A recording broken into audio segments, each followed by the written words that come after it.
Your warm welcome in our online academy, the ESL Academy of Linguistic and Literature. Our contact number is 0305631964. Respected students, friend follower, today we will discuss Robert Frost. इनका पूरा नाम था Robert ली Frost.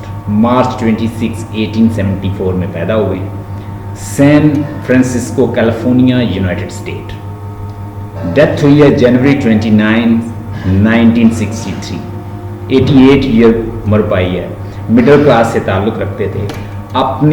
अपने career को, अपने political career को USA के अंदर एक्सप्लोर करने की कोशिश की, नाकाम रहे। इंग्लैंड चले गए, वहाँ पे काफ़ी नाम था पोएट्स का, वहाँ अपना नाम बनाया और फर्स्ट वर्ल्ड वार के दौरान वापस आते हैं अमेरिका में, क्योंकि इंग्लैंड जो था वो वार के अंदर इन्वॉल्व था फर्स्ट वर्ल्ड वार में। वापस अमेरिका में आते हैं, वहाँ पे फिर पब्लिश करते हैं अपनी उन्हीं पोएम्स को और वहाँ पे अपना नाम बनाते हैं। 4 दफ़ा इनको पुलिट्जर अवार्ड मिला, पोएट लॉरेट बने जो गवर्नमेंट के पोएट होते हैं। और उसके अलावा पेस्ट्रल सीन, विलेज के scene, simple poetry, simple diction, simple people, village के लोगों को इनकी सेटिंग विलेज और पेस्ट्रल और ग्रीनरी के सीन जो हैं वो मोस्टली शो करते हैं। न्यू इंग्लैंड की इंग्लैंड जहाँ पे ये रहते थे अमेरिका के अंदर, उसका सीन जो है ज़्यादा शो करते हैं। आज हम इनकी जो पोएम पढ़ने जा रहे हैं, 2 पोएम इनकी डिस्कस करेंगे। एक पोएम है stopping by the wood on a snowy evening, stopping by the wood on a snowy evening. और उसके अलावा हमारे पास एक और पोएम है, फिर हम दूसरी डिस्कस करेंगे रोड नॉट टेकन, यानी द रोड नॉट टेकन। यानी 2 पोएम्स जो हैं हम इनकी डिस्कस करेंगे। एक है stopping by the wood on a snowy evening, और दूसरा जो जैसे कि नाम जो है यही एक पेस्टोरल नेम है, एक विलेज का नेम है, एक ग्रीनरी का नेम है, नेचर का नेम है ये भी, the road not taken. The road not taken, road not taken का मतलब है, लिख ले मतलब इसका, द रोड नॉट टेकन वो रास्ता जो मैंने नहीं चुना, वो रास्ता जिस पर मैं नहीं चला, वो रास्ता जिस पर मैं नहीं चला, नहीं चुना, या वो रास्ता मैंने नहीं अपनाया या जिस पे मैं नहीं चल सका, उसे कहते हैं the road not taken. Both are very, you could say, very good poems। बड़ी दूर अंदेशी है इनके अंदर, बड़ा वसी थीम है कि आप इसके अंदर रीडर को अपॉर्चुनिटी मिलती है कि वो इसके अंदर जितने मर्जी थीम ड्राइव कर ले, वो जैसी मर्जी। जैसे स्टॉपिंग बाय द वुड जो है वो बहुत सारे इसके अंदर थीम निकलते हैं। एक तो मजहबी थीम ये है, स्पिरिचुअल थीम है, एक मजहबी थीम निकलता है कि मैंने मरने से पहले मरने की तैयारी करनी है, stopping by the wood. Snow है, मैं उसका थीम बता देता हूं ओवरऑल। राइटर कहता है कि एक डार्क नाइट है, एक जंगल से गुजर रहा हूं, मेरा घोड़ा जो है, अचानक मैंने अपने घोड़े को वहां रोका और मेरा घोड़ा हैरान हो गया कि मेरा मालिक कभी भी फार्म हाउस के बगैर तो नहीं रुका, ये अचानक कहां रुक गया। घोड़ा परेशान है stopping by the wood on a snowy evening के अंदर कि क्यों मेरा मालिक जो है ऐसी जगह पे रुक गया जहां पे ना तो फार्म हाउस है ना कोई विलेज है, यहाँ पे ये तो एक जंगल है, एक वुड का इलाका है, तो क्यों रुक गया। एक तो थीम इससे ये लगता है कि वो जब वो जंगल को देखता है तो इंस्पायर्ड होता है, उसका दिल करता है वहां रहे, लेकिन उसने बहुत सारी उसकी रिस्पॉन्सिबिलिटी है, उसने बहुत सारे वर्क करने हैं, बच्चों के साथ प्रोमिसेस किए हुए हैं, घर में बहुत सारे काम करने हैं, दिल करता है कि दुनिया के जाहो जलाल में खो जाए, लेकिन मरने से पहले मरने की तैयारी करनी है, तो वो नहीं रुकेगा जब तक अपनी मंजिल तय ना कर ले, जब तक अपना काम फिनिश ना कर ले। एक तो थीम बिल्कुल ये निकल रहा है। एक बच्चों से प्रॉमिस करके आया होगा, घर के काम करने हैं, दुनिया की अट्रैक्शन उसे अपनी तरफ खींचती है, दुनिया की लज्जतें उसे अपनी तरफ खींचती हैं, लेकिन वो अपने जो मेन एंड है उसको नहीं भूला। ठीक है जी। इसके अंदर बहुत सारे थीम जो बाज़ औक़ात स्पिरिचुअल थीम भी निकालते हैं लोग अपने हवाले से, जैसे जैसे वो सूट करता है उसको यूज़ कर देते हैं। देखिए ये लिटरेचर है, लिंग्विस्टिक नहीं है। लिटरेचर ऐसी लैंग्वेज होती है, लिटरेचर एक ऐसी फील्ड है, उसके अंदर आप खुद जितनी मर्जी इंटरप्रिटेशन निकाल सकते हैं, ठीक है, उससे रिलेटेड। इसी को तो लिटरेचर कहते हैं। आप स्टूडेंट हैं लिटरेचर के, ना के लिंग्विस्टिक के। लिंग्विस्टिक तो स्पेसिफिक रूल होते हैं लैंग्वेज के, लेकिन यहाँ पे क्या है कि एक लिटरेचर है, लिटरेचर के आप अंदर उसकी इंटरप्रिटेशन आपने देनी है, लेकिन वो टू द पॉइंट हो, अगर टॉपिक से रिलेट करती है तो आप जितनी मर्जी एक्सटेंड कर लें। अमेरिकन पोएट्स जो हैं वो बड़े विजनरी हैं, चाहे आप वाल्ट विटमैन को पढ़ें, चाहे आप इसको रॉबर्ट फ्रॉस्ट को पढ़ें, जॉन एशबेरी को पढ़ें, रिचर्ड वल्बर को पढ़ें, तो ये पोएट हमें लगते हैं बड़े, जैसे पोस्ट मॉडर्न पोएट है जॉन एशबेरी, रियलिज्म और आइडियलिज्म की का कंपैरिजन देके उसका ब्लेंड देता है। तो आज हम जो पढ़ने जा रहे हैं, Robert Frost simple language use करता है, simple diction, common people understand कर सकते हैं लैंग्वेज को, और बड़े अच्छे आइडियाज देता है। जरा देखिएगा, stopping by the wood on a snowy evening. हाँ जी, इस पॉइंट के अंदर साथ साथ पॉइंट लिखते जाएं। इस पॉइंट के अंदर टोटल कितने स्टैंजास हैं? 4 स्टैंजा, और हर स्टैंजा जो इसके अंदर मौजूद है वो 4 लाइन का है। इसको क्वार्टरन भी कहते हैं, और पर्शियन लैंग्वेज में इसको रुबैट भी कहते हैं, रुबैट। ठीक है, लिख लें, इसको पर्शियन लैंग्वेज में रुबैट भी कहते हैं, और ये 4 लाइन का स्टैंजा है इसके अंदर, इसको रुबैट भी कहते हैं। रुबैट के स्पेलिंग लिख लें, RUBAYAIT, रुबैट। और इसको क्वार्टरन भी कहते हैं। क्वार्टरन होता है 4 लाइन स्टैंजा। कितने लाइन का? 4 लाइन का स्टैंजा उसको कहते हैं रुबैट पर्शियन लैंग्वेज में। और इसकी टोटल जो लाइंस हैं लिख लें, साथ अपने एक पेपर रखें, उसके ऊपर लिखें 4 क्रॉस 4, यानी 4 ज़रब 4। 4 को अगर 4 के साथ ज़रब दें तो कितने बनती हैं? 16 लाइन है टोटल। ठीक है जी, और इसमें टोटल जो है 108 वर्ड्स हैं। इसमें कहते हैं कि 19 जो हैं वो 2 सिलेबल हैं। यानी सिलेबल होता है कि अगर 2 साउंड किसी एक लफ्ज के अंदर आए तो उसे कहते हैं कि वो 2 सिलेबल हैं उसके अंदर। अगर 3 साउंड उसके अंदर आए तो वो क्या होगी? ट्राई सिलेबल, या उसे 3 सिलेबल कहते हैं। सिलेबल्स होता है जितनी उसके अंदर साउंड होती है, जितनी उस एक जस्ट पल्स उसकी होती है, जितनी उसकी साउंड आपको वर्ड देता है। जैसे मैं आपसे कहता हूँ प्रोफिल, प्रोफिल, इसके अंदर 2 प्रो और फिल। क्या मैं इसको आपको कहता हूँ सक्सेस, 2 सिलेबल है। जितने सिलेबल होंगे उस लिहाज से उसको फिर अवेल्यूएट किया जाता है कि ये कितना, कौन सा इसमें एनाफेस्ट, डेक्टलिक, आयम्बिक क्या लगेगा, ट्रोकेक मीटर लगेगा, आयम्बिक लगेगा, उसके हिसाब से इसको अवेल्यूएट करें। तो ये ज्यादातर पोएट्री करता है आयम्बिक पेंटामीटर। आयम्बिक पेंटामीटर भी यूज करता है, टेट्रामीटर भी यूज करता है। पेंटा का मतलब होता है 5 और टेट्रा का मतलब होता है 4। ये ज्यादा 4 आयाम में बात आयम्बिक टेट्रामीटर को इस्तेमाल करता है। आयम्बिक जो होता है वो मिलाप होता है अनस्ट्रेस, उसमें एक सिलेबल जो होता है वो अनस्ट्रेस होता है, दूसरा स्ट्रेस। याद रखें बात, आयम्बिक पेंटामीटर होता है जिसमें 5 सिलेबल हो, आयम्बिक टेट्रामीटर होता है जिसमें 4 सिलेबल हो। और ये टोटल क्या, कितने फीट बनाएं? 4 फीट बनाएं तो उसे हम कहेंगे आयम्बिक टेट्रामीटर।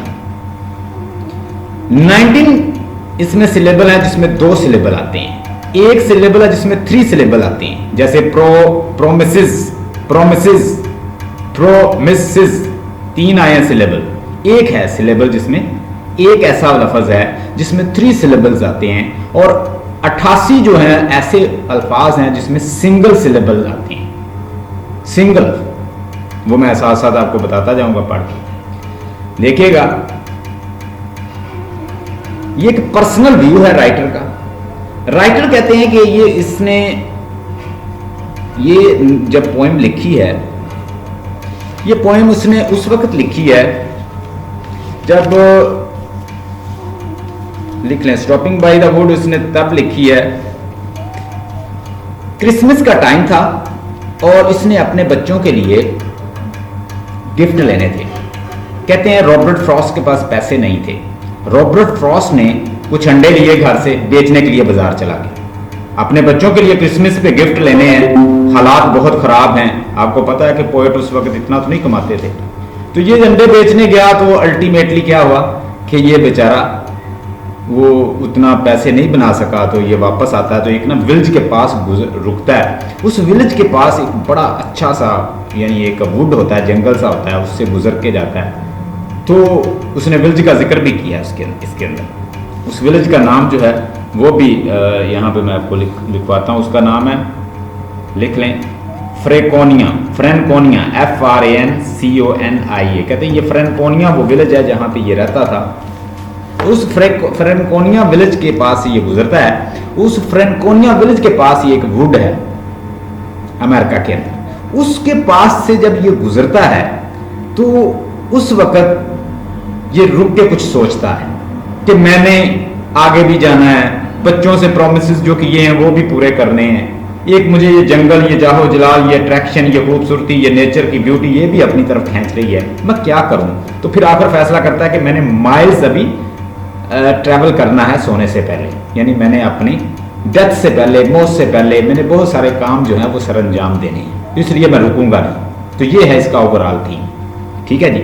ये क्रिसमस का टाइम है, बच्चों के लिए गिफ्ट खरीदना चाहता है, अंडे बेचकर आया है, पैसे इतने नहीं हो सके, लेकिन रास्ते में परेशान हो गया जंगल को देखते देखते, और वहां पे ये कुछ देर रुकता है और फिर कहता है कि मैंने जो प्रोमिसेस किए हैं बच्चों के लिए वो भी पूरे करने हैं। तो ये जी उसकी अपनी पर्सनल लाइफ। ये पोइट्री बेसिकली एक पर्सनल व्यू है। राइटर जो हमारा उसने ये 1922 में लिखी है, लिख लें 1922 में उसने ये पोएम लिखी है। न्यू हैम्पशायर इसका कलेक्शन आया था पोएम का 1923 में, उसके अंदर ये इसने पब्लिश की थी। काइंडली लिख लीजिए, न्यू हैम्पशायर इसका एक कलेक्शन था पोएम का। जैसे होता है एक पोएम होता है, एक बुक होती है, उसका टाइटल होता है, तो उसके अंदर पोएम्स होती हैं। तो न्यू हैम्पशायर जो था वो इसका टाइटल था।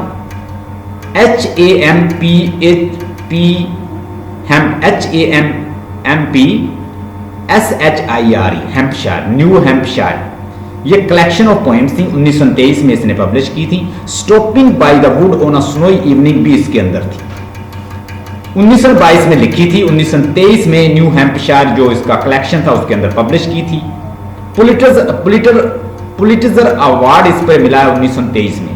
मैंने पहले बताया हमारे राइटर रॉबर्ट फ्रॉस्ट को 4 पुलिट्जर अवार्ड मिले हैं। अमेरिका में इतना कामयाब नहीं रहा, लेकिन इंग्लैंड में बहुत ज्यादा कामयाब हुआ। उसके बाद वापस आया तो अमेरिकन ने भी इसको वेलकम किया। यहाँ पे भी उसने अपनी बहुत सारी पोएट्री जो पब्लिश की और इसको 4 पुलिट्जर अवार्ड मिले। कैनेडी प्रेसिडेंट ने इसको अप्रिशिएट किया कि ये एक बहुत अच्छा पोएट है, इसने हमें एवरलास्टिंग वर्ड्स दिए हैं, simple word, pastoral word, villager word, greenery से रिलेटेड वर्ड, नेचर से रिलेटेड वर्ड। इसको नॉन सीरियस पोएट भी कहा जाता है, इसको नेचुरल पोएट भी कहा जाता है, नेचर का पोएट भी कहा जाता है, इसको वो कहते हैं कि सिंपल पोएट भी कहते हैं, और इसको बहुत सारे नाम भी उन्होंने दिए हुए जो पूछ सकते हैं हमें पोइट्री में, इसकी पोइट्री के मतलब। न्यू हैम्पशायर कलेक्शन था, उसके अंदर इसने पब्लिश की थी। गॉट 4 पुलिट्जर अवार्ड मैं पहले बता चुका हूँ। क्रिसमस के मौका पर अपने बच्चों के लिए जो तोहफे खरीदने गया था तो इतने पैसे नहीं हो सके तो रास्ते में रुका, तो ये चीजें इसने सोची। फ्रेंकोनिया विलेज था, उस विलेज के पास ये गुजरा था और उस विलेज का इसने नाम भी अंदर शामिल किया है। और ये 1 नाइट में कहता है जी, 1 सिटिंग में मैंने लिखी है, ये रॉबर्ट फ्रॉस्ट ने क्लेम किया है। ठीक है जी, देखिएगा आप ऊपर इसका राइमिंग स्कीम है। राइमिंग स्कीम का ये देखें आपके सामने, whose woods these are I think I know. मैंने जो आपके साथ स्क्रीन शेयर किया है, मैंने हुज के ऊपर लिखा है यू, इसका मतलब होता है अनस्ट्रेस। वुड का मतलब है इसके ऊपर से हुज वुड के ऊपर वुड्स, हुज वुड्स के ऊपर स्ट्रेस है, यानी एक जो स्लैश सी लाइन मैंने ऊपर डाली हुई है, ये स्ट्रेस की अलामत है। और इस सारे को यानी हुज को, इन दोनों को हम 1 फीट कहेंगे, इन दोनों को हम 1 फीट कहेंगे, ये F1 हम कहेंगे।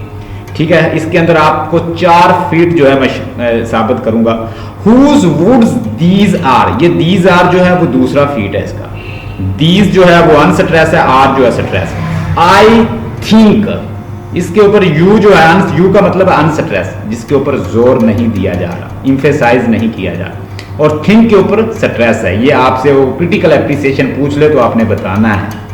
ठीक है, whose woods these are I think, ये एक रिदम होता है पोएट्री का। आई थिंक आई नो, मैं सोचता हूं कि मैं जानता हूं, इसको ए कह दें, यानी इसकी राइमिंग स्कीम आप बनाएंगे A B इसकी राइमिंग स्कीम है ए ए, यानी नो और दो जो है दोनों मिलते हैं, दोनों राइम्ड हैं, ए सेम साउंड है। His house is in the village, his house is in the village, इसका जो घर है वो कहता है विलेज में है, यानी इसका हिज हाउस, जिसका जो इस जंगल का मालिक है, whose wood these are I think I know, ये किसका जंगल है मैं शायद मैं जानता हूं। His wood his house is in the village, शायद उसका विलेज जो नियर बाई जो विलेज है ना फ्रेंकोनिया उसी में है, यानी मैंने बताया कि फ्रेंकोनिया वो विलेज था, यहां से वो गुजर रहा था, ये घोड़े पे सवार है, छोटा सा घोड़ा है इसके पास। He will not see me stopping here, वो मुझे नहीं देख रहा कि मैं यहां रुका, वो मुझे नहीं देख रहा। ही विल नॉट सी मी, वो नहीं देखेगा मी स्टॉपिंग हियर कि मैं यहां रुका, हियर यहां।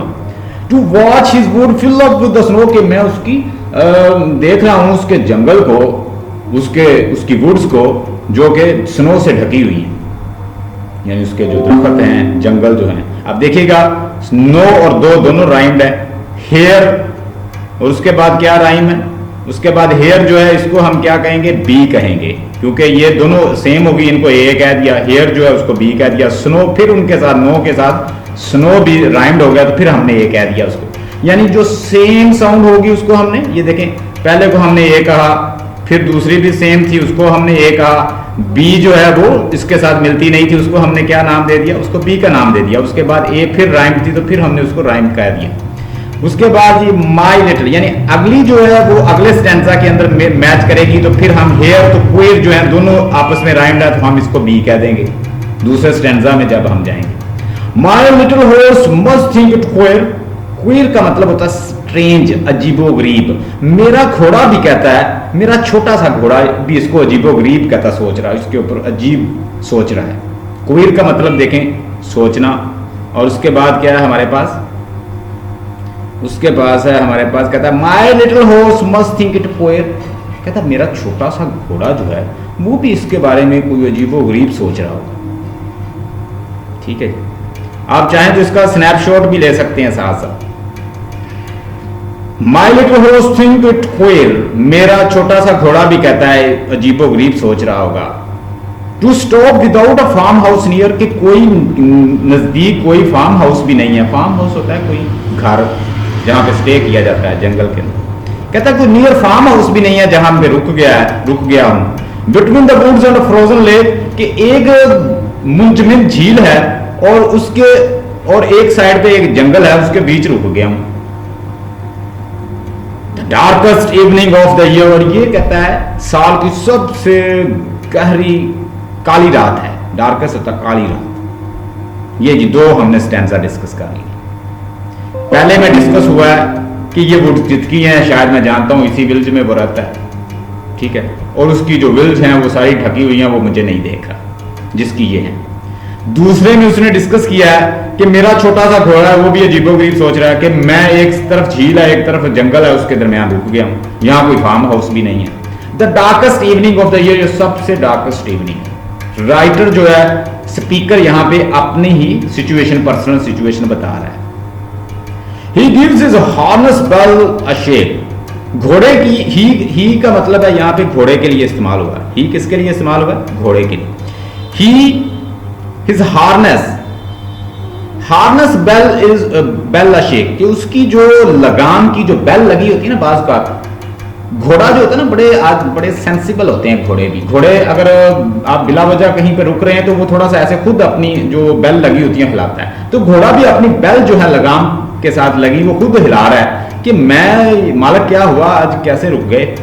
To ask if there is something mistake, कि आज मुझसे कोई मिस्टेक होगी, मुझे जंगल में रोक लिया, क्यों रोक लिया। The only other sounds the SVEEP, तो कहता है बस मैं जो बर्फ के ऊपर जो हवा की आवाज चल रही है ना वही सुन रहा हूं। साउंड स्वीप जो हवा की आवाज नहीं होती जंगल के अंदर, हवा की जो आवाज है वो कहता है मैं सुन रहा हूं। Of easy winds and downy flakes, और कहता है बर्फ पे चलने वाली विंड्स, हल्की हल्की सी हवा, और वो उसको कहता है मैं सुन रहा हूं। The woods are lovely dark and deep, कहता है ये वुड्स बहुत ब्यूटीफुल हैं, बड़ी अट्रैक्टिव हैं, बड़ा इसके अंदर खूबसूरती है, और ये डीप भी है और डार्क भी है। But I have promise to keep, लेकिन मैंने बहुत सारे वादे किए हैं, मैंने उनको पूरा करना। I have promises to keep, मैंने ये देखें, ये ट्राई सिलेबल, इसमें 3 सिलेबल, प्रोमिसेस 3 सिलेबल यूज हुए हैं, ये एक ही मैंने बताया था। I have promises to keep, लेकिन मैंने बहुत सारे प्रोमिसेस किए हुए हैं, ठीक है। ये जो प्रोमिसेस जो ये मैंने, and miles to go before I sleep, और मुझे मीलों सफर करना है, and miles to go before I sleep, और फिर कहता है मीलों चलना है। ये डीप, कीप, स्लीप, स्लीप, ये सारे डी हैं, ये डी, ये डी, ये डी, ये डी, इसको डी कहेंगे राइम, ठीक है। इसके अंदर सिम जो फिगर ऑफ स्पीच है, पर्सोनिफिकेशन यूज हुई है, ठीक है। घोड़े को पर्सोनिफाई किया गया, सिमली यूज हुई है, मेटाफर यूज हुई है, हाइपरबली यूज हुई है, ठीक है। ये चीज़ों को वो यूज करता है, पर्सोनिफिकेशन, सिमली, मेटाफर और hyperbole. Respected students, you are listening to the voice of Sir Rana. Our contact number is 030563194464. Subscribe, like our channel, the ESL Academy. Go to YouTube bar, type the ESL Academy, subscribe, like and share with your friend. Personification, simile, metaphor, hyperbole. Writer Robert Frost पैदा हुआ है USA में, 1874 में पैदा हुआ और 1963 में death हुई। 88 ईयर उम्र पाई है। बोस्टन मैसेच्यूसेट्स यूनाइटेड स्टेट में इसकी डेथ हुई है। प्ले राइट था, पोएट था। Simple diction, simple word, simple language, simple theme, village pastoral theme, nature के थीम देता है और बड़ी सिंपल पोइट्री करता है कि ताकि सिंपल लोग अंडरस्टैंड करें। 4 दफा पुलिट्जर अवार्ड से नवाजा गया, पोएट लॉरेट रहा, इंग्लैंड में एक्सप्लोर किया पॉलिटिकल कैरियर को, अल्टीमेटली अमेरिका आया और अमेरिका में 4 चांद लगा दिए अपनी स्किल के थ्रू, अपनी प्रोफेशनल पोलिटिकल स्किल के थ्रू अच्छा पोएट साबित हुआ। पोएट लॉरेट और 4 दफा पुलिट्जर अवार्ड जो है वो जीता है। लें जी, ये हमने डिस्कस कर लिया।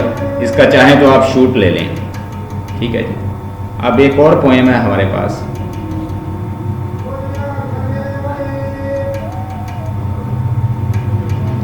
Road not taken. अब दूसरी पोएम जरा निकाल लीजिए, road not taken. Road not taken Robert Frost ने लिखी है, बड़ी जबरदस्त पोएम है। आजकल का जो मॉडर्न डायलेमा है, मॉडर्न प्रॉब्लम को उसने डिस्कस किया है। ये भी मैं आपको बता देता हूं। With the name of Allah almighty, the most gracious, the most merciful. Respected student, friend, follower, let's discuss. We are going to discuss the road not taken, ऐसा रास्ता जो मैंने नहीं चुना। इस पोएम के अंदर स्पीकर आपको बताएगा, पोएट आपको बताना चाहता है कि वो रास्ता जो मैंने नहीं चुना। स्पीकर एक वुड है, उसके अंदर से एक जंगल से गुजर रहा है। जाते जाते वो क्या देखता है कि डिवर्ज जो है, रोड्स डिवर्ज होती हैं। एक रास्ता है, उससे 2 आगे मजीद रास्ते निकल रहे हैं। पोएट हमारा जा रहा है। जब पोएट रास्ते में जाता है तो उसको एक ही रास्ते से मजीद 2 डिवर्ज रास्ते होते हैं, यानी एक इधर जा रहा है, एक उधर जा रहा है। दोनों रास्ते जो हैं वो बड़े खूबसूरत हैं, ग्रासी हैं, ग्रास हैं, ऐसे लगता है कि जैसे उन पे कोई नहीं चला। अब पोएट हमारा वहां पे खड़ा हो जाता है कि मैं भाई किस रास्ते पे जाऊं, इस रास्ते पे जाऊं या उस रास्ते, यानी पहले पे जाऊं या दूसरे पे जाऊं। दोनों के बारे में मेडिटेट, सोचने के बाद फैसला करता है कि दूसरा मुझे ज्यादा ब्यूटीफुल लगता है। वो कहता है दूसरे पे कोई चला भी नहीं है, ये रास्ता भी बड़ा अच्छा है। पहला जो है ऐसे लगता है कि थोड़ा सा किसी ने पहले ये रास्ता यूज किया है, तो मैं उस पे चलूंगा जहां जिस पे पहले कोई नहीं चला। घास भी वैसे ही है, बिल्कुल ठीक है, यहाँ पे ये रास्ता किसी ने यूज नहीं किया। पोएट फैसला करता है, थोड़ी देर खड़ा रहता है, अल्टीमेटली दूसरे रास्ते पे चल पड़ता है। थोड़ा सा आगे जाता है तो उसे महसूस होता है कि शायद पहला रास्ता ठीक था। ये एक यूनिवर्सल थीम है। हम में से हर इंसान डायकोटोमी की सिचुएशन में आता है। हमारे सामने टू ऑब्जेक्टिव्स आते हैं, टू डेस्टिनेशन होती हैं, टू रास्ते होते हैं, दो रास्ते होते हैं, और हमने फैसला करना होता है कि हमने कौन सा चूज करना है। हम जब एक रास्ते पे चल पड़ते हैं और बहुत दूर निकल जाते हैं, फिर ये सोचते हैं कि शायद पहला बेहतर था। इंसान इस कंटेम्पलेशन में, इसी प्रॉब्लम में, क्योंकि इंसान एक है, दोनों पे चल नहीं सकता। आपने बहुत सारे इंसानों को लाइफ में देखा होगा, आपकी लाइफ में बहुत सारे इंसान सामने आ गए होंगे कि आपने दोनों में से एक को चूज करना है। दोनों के साथ आप नहीं रह सकते। आपने एक रास्ता चुनना है, एक शख्स को चुनना है, एक प्रोफेशन को चुनना है, एक मंजिल को चुनना है। आपके सामने ये सिचुएशन आती है, और मॉडर्न सिचुएशन को, यूनिवर्सल सिचुएशन को टच किया है पोएट ने। ये इसका थीम है, चॉइस का थीम है, सिलेक्शन का थीम है, मेडिटेशन का, कंटेम्पलेशन का, परेशानी का। और इसके अंदर ये भी थीम हमें मिलता है कि पोएट जो है वो खुश है कि जो रास्ता उसने चूज किया उस पर कोई नहीं चला था, उसको लोग अच्छा नहीं समझते थे, और मैंने उसको चुन के उसको यूनिक बना दिया। इसमें पोएट का डिसीजन भी हो सकता है कि वो जो उसने सिंपल और आसान लफ्जों में पोएट्री की, लोग उसे क्रिटिसाइज करते थे कि भाई इसमें तो कामयाबी होगी नहीं, लोग तुम्हें कभी भी नहीं कंसीडर करेंगे, तुम अच्छे पोएट हो। तो उसने उसी को ढाल बनाया और उसी से अपनी ताकत बना लिया कि वो सिंपल वर्ड यूज करता था, नेचुरल वर्ड यूज करता था, पेस्टोरल वर्ड यूज करता था, सादा अल्फाज का इस्तेमाल करता था। वो उसने उसी को ताकत बना लिया। तो जो रास्ता वो कहता है मैंने चुना, पोएट खुश नजर आता है कि वो कामयाब रहा। देखिएगा ऊपर, ये इसने एक कलेक्शन जो है इसकी पोएम्स की थी, माउंटेन इंटरवल। उसके अंदर 1916 के अंदर ये पब्लिश की थी पोएम। लिख लें, 1916 में ये पोएम उसने पब्लिश की थी, माउंटेन इंटरवल के अंदर। देखिएगा, मैं साथ साथ एक्सप्लेन करता हूं। Two roads diverge in yellow woods. Yellow का मतलब होता है पतझड़ का टाइम है। रोड डिवर्ज कहता है दो रोड जो है, एक येलो वुड, पतझड़ का मौसम है, जंगल के अंदर से गुजर रहा है पोएट, और दो रोड जो है वहां पे डिवर्ज होते हैं। डिवर्ज आप चाहें तो उसका शूट ले सकते हैं सर। डिवर्ज का मतलब लिखें जहां से दो रास्ते निकलते। येलो का मतलब लिखें पतझड़। एंड आगे वो कहता है and sorry I could not travel both. और आगे कहता है कि sorry and sorry I could not travel both. पतझड़ का टाइम है, राइटर हमारा जंगल से गुजर रहा है, वहां दो रोड निकल आए हैं, राइटर वहां परेशान हो गया है। And sorry I could not travel both कहता है मैं दोनों पे नहीं चल सकता। यानी दो सिचुएशन, दो लोग, दो मंजिलें, दो सिचुएशन, डाइकोटोमी की सिचुएशन, अब एक को चुनना है। And be one traveller long I stood. और कहता है कि मैं बिल्कुल खड़ा हो गया, जैसे कि मैं एक ही ट्रैवलर था, यानी एक ही इंसान था, तो एक ही मैं ट्रैवलर हूं, सफर करने वाला हूं, तो मैं दोनों पे नहीं चल सकता। कहता है मैं खड़ा हो गया। आई लॉन्ग आई स्टूड, काफी देर तक खड़ा। लॉन्ग आई स्टूड का मतलब काफी देर तक। And look down one as far as I could.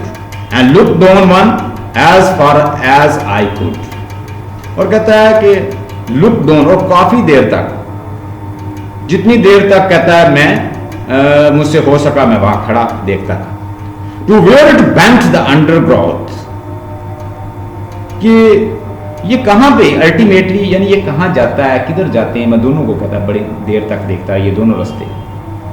Then took the other as just as fair. तो फिर मैंने देखा कि दूसरा रास्ता जो है कहता है वो पहले से ज्यादा बेहतर नजर आया। And having perhaps a better claim, और मैंने ये क्लेम किया कि ये पहले से ज्यादा अच्छा है। Because it was grassy and wanted wear. ये बिल्कुल ग्रासी था और ऐसे लगता था इसके ऊपर पहले कोई चला भी नहीं था। Though as for the passing there, though as for that the passing there, कहता है कि जहां तक मैंने देखा, as for that passing there, जहां तक कहता है मुझे नजर आ रहा था, had worn them really about the same, मुझे जहां तक मुझे नजर आ रहा था दूसरा भी कहता वैसा ही लग रहा था। And both that morning equally ले, और दोनों के ऊपर कहता है ऐसे, वो दोनों बिल्कुल सेम थे रास्ते, जब मैंने उन दोनों को कहता है थोड़ा सा ऑब्जर्व किया। In leaves no steps had trodden black, tread से दूसरा स्टेप होता है, दूसरी फॉर्म है ट्रोडन। ट्रोडन का मतलब है कि उसके जो पत्ते हैं वो उन्होंने किसी को मसला नहीं था, कुचला नहीं था। दोनों के ऊपर अभी किसी ने स्टेप नहीं लिए थे। ओ आई kept the first for another day, और मैंने सोचा कि जो दूसरा रास्ता, जो पहला रास्ता, उसे मैं फिर कभी आके विजिट कर लूंगा। Yet knowing how way leads on to way, yet knowing how way leads on to way, I doubted if I should ever come back. और क्या मैं ये जानता था कि मैं इस रास्ते दोबारा वापस नहीं आऊंगा, और मुझे ये शक था कि मैं कभी भी कहता दोबारा नहीं आ सकूंगा। जब हम एक मंजिल को चूज कर लेते तो दूसरी पे कभी भी नहीं जाते, ये वो बता रहा। एंड इफ आई, कहता है कि आई डाउटेड, मैंने डाउट किया, I should never come back, कि मैं कभी भी वापस इस रास्ते पे नहीं आऊंगा। I shall be telling this with a sigh, sigh होता आ से, कहता है ये मैं बड़ी आह से ये बताऊंगा। Somewhere ages and ages hence, कहता है बहुत सारे वक्त गुजरने के बाद, two roads diverge in woods and I took the one travelled, के कहता है कि बहुत सारा वक्त गुजरने के बाद, two road diverge in a wood, के दो रास्ते जो हैं वो क्या करते हैं, डिवर्ज करते हैं जंगल में। And I took the one less travelled by, और मैं ये कहता काफी अरसे के बाद ये बता रहा हूंगा कि मुझे दो रास्ते मिले थे और मैंने उसमें से एक चूज किया। I took the one less travelled, मैंने वो चूज किया जिसपे कोई नहीं चला था। वही कि उसे लोगों ने कहा कि तुम्हारी पोइट्री सिंपल है, तुम्हारी पोइट्री रूरल है, पेस्टोरल है, उसने फिर भी उसको चूज किया। उसने कहा कि मैं इसको यूनिक बना दूंगा, और मैं कहता है कि यूनिक रास्ता चुन के खुश हूं। And that has made all the difference, और उसी की वजह से जो मैं आज हूं, मैं उसी अपनी चॉइस की वजह से, अपने डिसीजन की वजह से हूं। यहां पे पोएट कह रहा है कि जिस रास्ते को मैंने चूज किया उस पर पहले कोई नहीं चला था, जो पोएटिकल स्टाइल मैंने यूज किया उस पर नहीं कोई चला था, दूसरे पोएट नहीं चल रहे थे, कंटेम्पररी राइटर उस पर नहीं चल रहे थे। मैंने एक नया रास्ता, एक नई जहत, नई डिमेंशन मैंने क्रिएट की, और उसी में मैंने उसको यूनिक बना दिया। This is what writer is saying. आप इससे जितने मर्जी थीम जो है ड्राइव कर सकते हैं, आप इससे इसकी इंटरप्रिटेशन जितनी मर्जी एक्सटेंड कर लें, इसको, इसकी क्रिटिकल एप्रिसिएशन आएगी। Respected students, you are listening to the voice of Sarana. Our contact number is 030563194464. We are discussing Sir Robert Lee Frost. He was born on March 26, 1874 and died 1963 and got 88 year age. He was died in Boston, Massachusetts, United States. Poet, playwright, write simple poetry, simple diction, simple word, simple theme so that other understand. इस poem के अंदर writer ये साबित करना चाह रहा है कि लोगों ने क्रिटिसाइज किया, लोगों ने कहा जिस रास्ते पे तुम चल रहे हो ये ठीक नहीं है, ये सिंपल पोएट्री है। क्रिटिक्स ने उसके ऊपर क्रिटिसाइज किया, लेकिन उसने कहा मैं एक यूनिक चीज बनाऊंगा, वट एवर आई अडॉप्टेड। हमें पोएट इस पोएट्री के अंदर खुश नजर आ रहा है कि जिस रास्ते को उसने अडॉप्ट किया उसने उसको यूनिक बना दिया। वो मॉडर्न डायलेमा बता रहा है, यूनिवर्सल डायलेमा बता रहा है कि हर इंसान के सामने डाइकोटोमी की सिचुएशन आ जाती है, दो रास्ते उसके सामने डिवर्ज रूट्स आते हैं और उसने एक रूट को अडॉप्ट करना होता है। इसको आप जितनी मर्जी इसकी इंटरप्रिटेशन कर लें, जितना मर्जी इसको एक्सटेंड कर लें, आप इसमें पर्सोनिफिकेशन, इसमें मेटाफर, इसमें सिमिली, इसमें आपको राइमिंग स्कीम मिलेगी। 5 लाइन्स हैं और 5 लाइन का एक स्टैंजा है। स्कीम, राइमिंग स्कीम जो है वो आप नोट कर सकते हैं, जैसे फेयर है, क्लेम है, वियर है, देयर है, फेयर और देयर आपस में राइम है, और उसके बाद सेम है। तो इस तरह आपने राइमिंग स्कीम भी इसकी नोट करनी है। जो वुड है और उसके बाद स्टूड है, कुड है, ये राइम्ड है। ठीक है जी, इनको आपने नोट करना है। निकालिएगा एक, मैंने अगर आप पीछे आए तो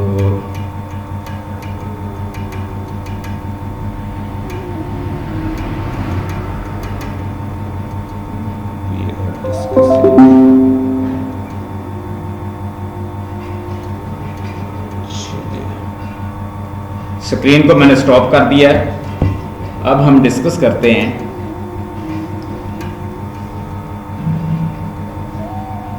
जी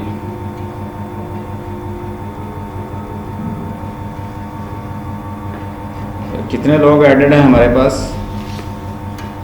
कोई ऐसा पार्टिसिपेंट जो नहीं है बताइएगा, मैं उसे ऐड कर लूँ।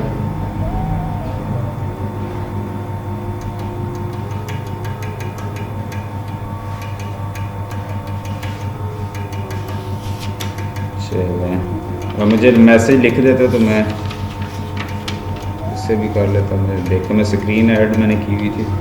Silent feature of the Frost poetry. अगर आप पेज नंबर, आपके पास करंट के नोट्स हैं तो पेज 9 पे जो मैंने आपको सेंड किया हुआ है स्नैपशॉट देखें।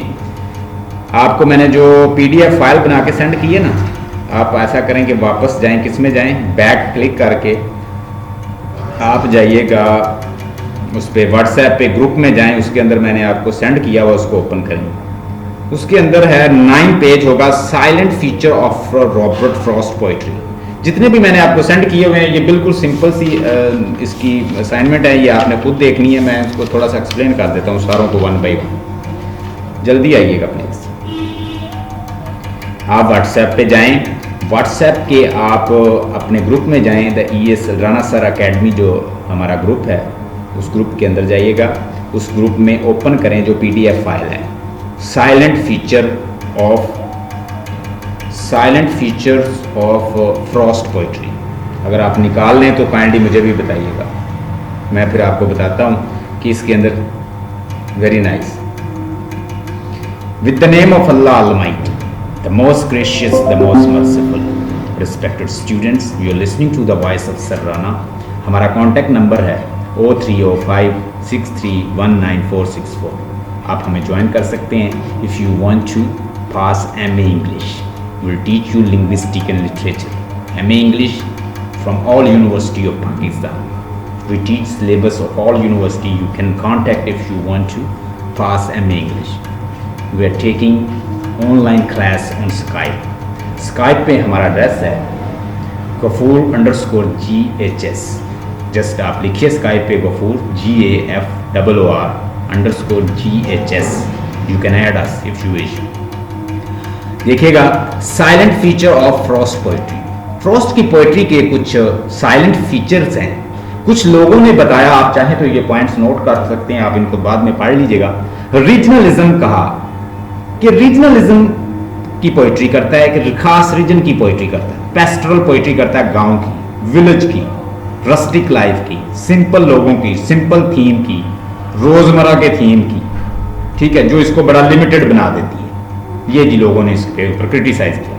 Critics has enumerated the following distinctive quality of the Frost poetry. Critics ने कुछ चीजें इसके ऊपर क्रिटिसाइज किया, यानी क्रिटिक्स ने इसके वर्क से इनोमिनेट की, इकट्ठी की हैं कुछ डिस्टिंक्टिव, कुछ नुमाया क्वालिटीज बताई। देखिएगा, पहली क्वालिटी ये कि टेंडरनेस, बड़ी टेंडर सी, बड़ी माइल्ड सी कहता है, सैडनेस पाई जाती है, टेंडरनेस पाई। टेंडर का मतलब होता है जो सेंसिटिव सी पोइट्री पर इस करता है, सैडनेस शो करता है, परेशानी, डायलेमा की सिचुएशन, परेशानी, चॉइस का थीम, ठीक है जी, सिलेक्शन का थीम और आखरत का थीम, ह्यूमर, सैडनेस, टेंडरनेस भी पाई जाती है। पहली बात ये। दूसरा उन्होंने पॉइंट आउट किया कि सीरियसनेस और ऑनेस्टी, यानी ईमानदारी और बड़ी संजीदगी पाई जाती है इसकी पोइट्री में। तीसरा उन्होंने पॉइंट आउट किया जी ये बड़ा सॉरोफुल होता है अपनी पोइट्री, एक्सेप्टेंट और थिंग्स को एक्सेप्ट करता है कि जैसी नेचर के अंदर दुनिया है ना, जैसी दुनिया के अंदर मसाइल चल रहे हैं उनको वैसे ही एक्सेप्ट करता है, वैसे ही लिखता है। उसमें ये नहीं बढ़ा चढ़ा के वर्ड्सवर्थ की तरह ये नहीं कहता कि नेचर जो है वो बहुत ही अच्छी है, नेचर तो जी सारे काम अच्छे खुश कर देती है, इंस्पायर कर देती है, पोइट्री दे देती है, डिवाइन नॉलेज दे देती है, आपको ब्लेस कर देती है। नो, कहता है नेचर के अंदर सब कुछ है। नेचर बाज़ औक़ात बड़ी कैलस भी होती है, बड़ी किल भी करती है। बाज़ औक़ात नेचर तूफान आते हैं, स्टॉर्म आते हैं, तबाही होती है, अर्थक्वेक आते हैं। तो नेचर का एक एस्पेक्ट, उसके तो बहुत सारे एस्पेक्ट हैं। बारिश आती है तो तूफान आ जाते हैं। तो नेचर ये नहीं कि नेचर ही हीलिंग, सूथिंग, कंफर्टिंग नहीं है, जैसी नेचर है वैसी बताता है। कोई एग्जैजरेट नहीं करता, मुबालगा राय नहीं करता, बढ़ा चढ़ा के बात नहीं करता। जी जी, जैसी चीज़ है वैसी दिखाता है। नेचर, अगर नेचर में गुड बैड दोनों दिखाता है। वो कहता है ये एक इंडिफरेंट और ये एक पावरफुल चीज़ है। फिर उसके बाद ये real people with the real speech, जैसे लोग हैं वैसी स्पीच। मोनोलॉग क्रिएट कर देता है और लोगों का वो बोलते हैं। मोनोलॉग होता है कि एक बंदा स्पीच करता जाता है। Real people with the real speech and real thoughts real emotion, यानी रियल इमोशन रियल पीपल। गांव के लोग जो होते हैं ना वो बड़े स्ट्रेट फॉरवर्ड होते हैं, सीधे होते हैं, सादा होते हैं, सच्चे होते हैं। रस्टिक कहा जाता है उनको विलेजर पीपल कहा जाता है। वो बड़े सिंपल होते हैं, सादा होते हैं, जो मन में होता है वही बाहर होता है। हमारे सिटीजन जो होते हैं बड़े रिफाइंड लोग, वो अंदर कुछ है बाहर कुछ होते हैं। Real people with the real speech, यानी रियल पीपल तो मुंह पे जो अल्फाज हैं वही अंदर है। Real people, real emotion, real thoughts, बहुत नायाब चीजें जो वो डिस्कस करता है। स्यूटली एंड एग्जैक्टनेस, बड़ी ब्रीक बीनी से, सटली का मतलब होता है ब्रीक बीनी से, एंड एग्जैक्टनेस, और बड़ा प्रॉपर मुकम्मल,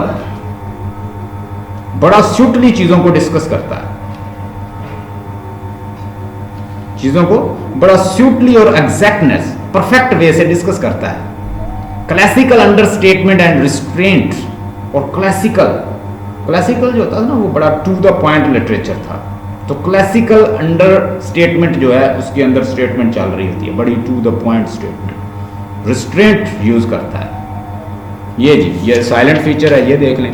और भी मैंने आपको snapshot, Frost the poet of nature, Robert Frost के बारे में हमने सारा यही डिस्कस किया है। रॉबर्ट फ्रॉस्ट नेचर का पोएट है, सिंपल चीजों को डिस्कस करता है, नेचर को डिस्कस करता है, लेकिन वर्ड्सवर्थ की तरह उसको हीलर, कंफर्ट और सूथिंग नहीं कहता कि वही पोइट्री देती है, वही डिवाइन है, वही गॉड है। वो कहता है कि ये एक नेचर इन डिफरेंट और पावरफुल चीज है, यानी ये डिस्ट्रॉय भी करती है, ये सूथ करती है, कंफर्ट भी करती है, तो उसका दूसरा एस्पेक्ट भी है, वो दोनों को डिस्कस करता है। ठीक है जी, ये आप Frost poet as a nature का पोएट, ये देख लीजिएगा। यूज ऑफ सिंबलिज्म की देखिएगा, मैंने आपको सेंड की है असाइनमेंट। हाँ जी, Frost as a thinker, 18 page है, देखें उसके अंदर होगा रॉबर्ट फ्रॉस्ट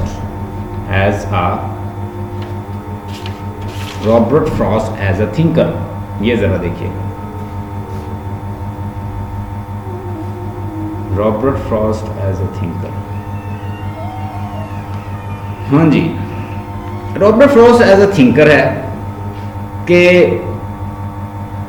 ये उसका एक इंट्रोडक्टरी पैरा देखते हैं। कहता है Frost was primarily a great poet, not a philosopher, as writing of poet as largely based on his mood and inspiration, यानी जो उसका मूड होता है, इंस्पिरेशन होता है, उसके मुताबिक वो लिखा। They do not expect him any systematic and profound philosophy, उसकी तरफ से आपको प्रोफाउंड फिलोसफी नहीं, कोई एग्जैक्ट फिलोसफी नहीं है उसकी।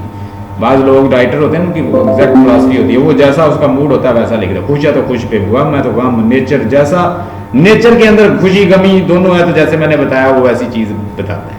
थिंकर, फ्रॉस्ट कैसा थिंकर है ये हमने डिस्कस करना। When certain views are expected repeatedly in one poems after another, we may consider those view as his philosophy of life. From the study of Frost poetry we know much about his view of life, man, God and nature, and these views show his sanity and profundity. Wilfred Gibson tells us, ये Gibson ने उसके बारे में बताया, beneath his apparent simplicity and whimsicality, यानी उसकी whimsically और simplicity के नीचे, उसकी seriousness और सादगी के नीचे हमें क्या मिलता है? There runs a clear streams of his rich and ripe philosophy. उसकी बड़ी पक्की हुई और बड़ी पक्की उसकी philosophy है, उसके नीचे जो वो बात करता है उसके पीछे वो चल रही होती है। जैसे अभी हमने पढ़ा stopping by the wood road not taken, उसके पीछे जो फिलॉसफी है वो चल रही है उसकी। Therefore it is justified to call him a poet philosopher. हम उसे poet philosopher भी कह सकते हैं। आगे पढ़ लीजिएगा, उसके बाद ये लास्ट पढ़ा देता हूँ।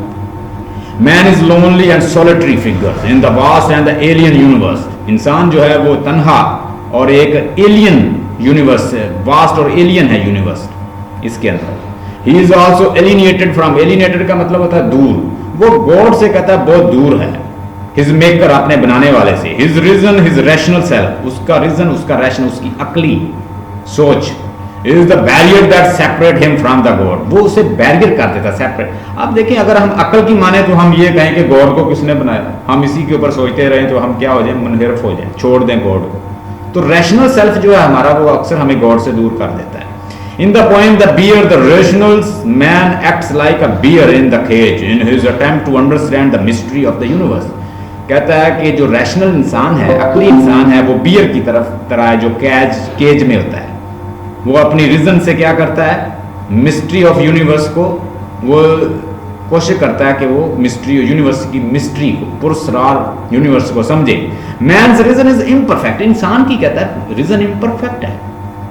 And through reason he can neither understand the way of God's nor the mystery of life. In the mask of the reason he makes clear that it is only through faith that man can make himself worthy of the mercy of God। यानी ये क्या है, इंसान का faith ही है जिसके जरिए वो मर्सी ऑफ गॉड जो है उसको उसके अहल हो सकता है। यानी ये किसके थ्रू है, फेथ है। अगर ये गॉड पे ईमान है तो फिर अगर आपने डिस्कार्ड कर दिया तो आप किसी काम के नहीं। In a trial of existence he tells that it is a futile होता है बेकार, to seek all an explanations or justification for problems and difficulty which we are facing.